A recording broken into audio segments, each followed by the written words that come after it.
Hello, എല്ലാവർക്കും നമ്മുടെ ഒരു പുതിയ വീഡിയോയിലേക്ക് സ്വാഗതം. ഇന്ന് നമുക്ക് തക്കാളി ഉള്ളിയൊന്നും വഴറ്റാതെ കുക്കറിൽ പെട്ടെന്ന് ഉണ്ടാക്കിയെടുക്കാൻ പറ്റുന്ന ചിക്കൻ റോസ്റ്റിൻ്റെ റെസിപ്പിയാണ്. ബാച്ചിലേഴ്സിനും അതുപോലെ നമ്മളുടെ വീട്ടിൽ നടക്കുന്ന പാർട്ടികൾക്കൊക്കെ വളരെ സിമ്പിളായിട്ട് നമുക്കിത് ഉണ്ടാക്കിയെടുക്കാൻ പറ്റും. അപ്പോൾ നമുക്കിത് എങ്ങനെ ഉണ്ടാക്കണം നോക്കിയാലോ. അതിന് വേണ്ടിയിട്ട് ഞാൻ 3 സവോള എടുത്തിട്ടുണ്ട്, ഒരു മീഡിയം സൈസ് തക്കാളി, 5-8 അല്ലി വെളുത്തുള്ളി, വലിയൊരു കഷ്ണം ഇഞ്ചി, കുറച്ച് കറിവേപ്പില, 3 പച്ചമുളക്, ഇതെല്ലാം നന്നായി അരിഞ്ഞ് വെച്ചിട്ടുണ്ട്. ഇനി ഒരു കുക്കറിലേക്ക് കുറച്ച് ഓയിൽ ഒഴിച്ചിട്ട് അത് ചൂടായി വരുമ്പോൾ അതിലേക്ക് 1 ടീസ്പൂൺ പെരിഞ്ജീരകം ഇട്ടിട്ട് അത് പൊട്ടിയതിന് ശേഷം ഫ്ലെയിം ഏറ്റവും ലോ ഫ്ലെയിമിലേക്ക് മാറ്റുക, അല്ലെങ്കിൽ നമുക്ക് അത് സ്റ്റൗ ഓഫ് ചെയ്യാം.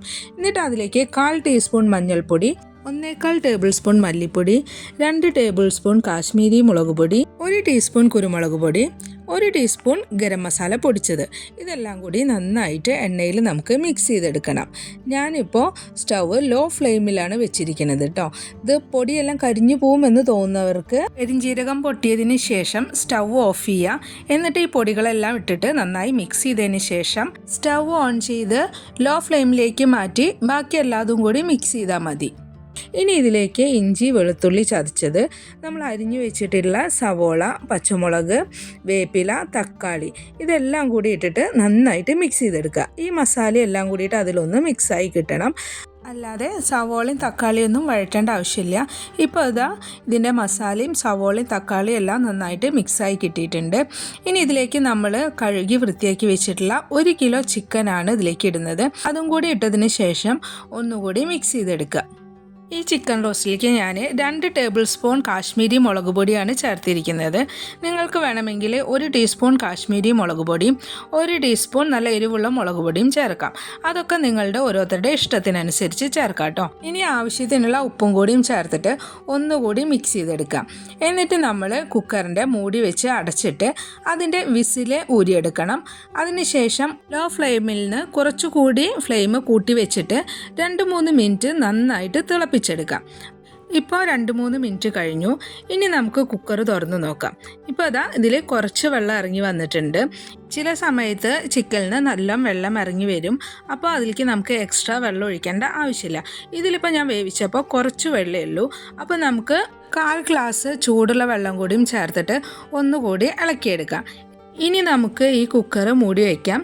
എന്നിട്ട് ലോ ഫ്ലെയിമിൽ 2 വിസിൽ വരുന്നത് വരെ ചിക്കൻ വേവിച്ചെടുക്കണം.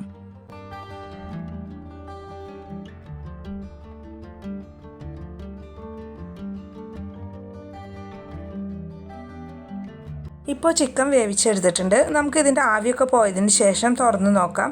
ഇപ്പോൾ അത് കണ്ടോ, അതിലെ വെള്ളം അധികമൊന്നുമില്ല. അത്യാവശ്യം ചിക്കനൊക്കെ നന്നായി വെന്ത് വന്നിട്ടുമുണ്ട്. കുറച്ച് ഒരു ഗ്രേവി പോലെ ഇരിക്കുന്നുണ്ട്. നിങ്ങൾക്ക് ഇനി ഈ കറി നല്ല ഗ്രേവി പോലെയാണ് വേണ്ടതെങ്കിൽ ഈ സമയത്ത് ഇതിലേക്ക് വെള്ളം തിളപ്പിച്ചിട്ട് ഒഴിച്ചാൽ മതി. ഇപ്പോൾ ഞാൻ ഇതിലേക്ക് കുറച്ച് മല്ലിയിലയും കൂടി ഇട്ടിട്ട് ഇളക്കി എടുത്തിട്ടുണ്ട്. ഇപ്പോൾ ഇതിൽ കുറച്ച് ഗ്രേവി പോലെ ഉണ്ടല്ലോ, അതൊക്കെ നമുക്കൊന്ന് വറ്റിച്ചെടുക്കണം. അതുവരെ നമുക്കതിങ്ങനെ ഇളക്കിയെടുക്കാം. ഈ ചിക്കൻ കുറച്ച് നെയ്യുള്ള ചിക്കനായിരുന്നു, അപ്പോൾ അത് വറ്റി കിട്ടില്ല കേട്ടോ, അത് അങ്ങനെ തന്നെ ഉണ്ടായിരിക്കും. ഇനി നമുക്ക് ഇതിലേക്ക് 1.5 ടേബിൾ സ്പൂൺ പച്ച വെളിച്ചെണ്ണയും കൂടി ഒഴിച്ചിട്ട് ഇളക്കിയെടുക്കാം. എന്നിട്ട് ഇത് അടച്ചു വെച്ചിട്ട് നമ്മൾ എപ്പോഴാണോ ഉപയോഗിക്കുന്നത് ആ സമയത്ത് നമുക്കിത് എടുത്തിട്ട് ഉപയോഗിക്കാം കേട്ടോ. ആ സമയത്ത് ഇത് ഒന്നും കൂടി കുറുകി വന്നിട്ടുണ്ടായിരിക്കും. ഇനി അതല്ല നിങ്ങൾക്ക് നന്നായിട്ട് ഡ്രൈ ആയിട്ട് വേണമെന്നുണ്ടെങ്കിൽ ഇതിലെ വെള്ളമൊക്കെ വറ്റുന്നത് വരെ നിങ്ങൾ സ്റ്റൗവിൽ വെച്ചിട്ട് ഇങ്ങനെ വറ്റിച്ചെടുത്താൽ മതി.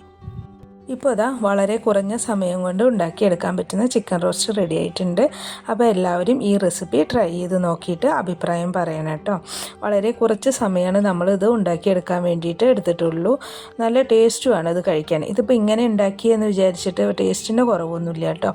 അതിൽ ചപ്പാത്തി, പൊറോട്ട, അങ്ങനെ ഏത് ഐറ്റംസിന് വേണമെങ്കിലും ഈ ചിക്കൻ റോസ്റ്റ് ഉപയോഗിക്കാൻ പറ്റും. നിങ്ങൾക്കെല്ലാവർക്കും എൻ്റെ വീഡിയോ ഇഷ്ടപ്പെട്ടെങ്കിൽ ലൈക്ക് ചെയ്യാനും ഷെയർ ചെയ്യാനും സബ്സ്ക്രൈബ് ചെയ്യാനും മറക്കരുത് കേട്ടോ. നല്ലൊരു റെസിപ്പിയുമായി അടുത്ത വീഡിയോയിൽ നമുക്ക് വീണ്ടും കാണാം.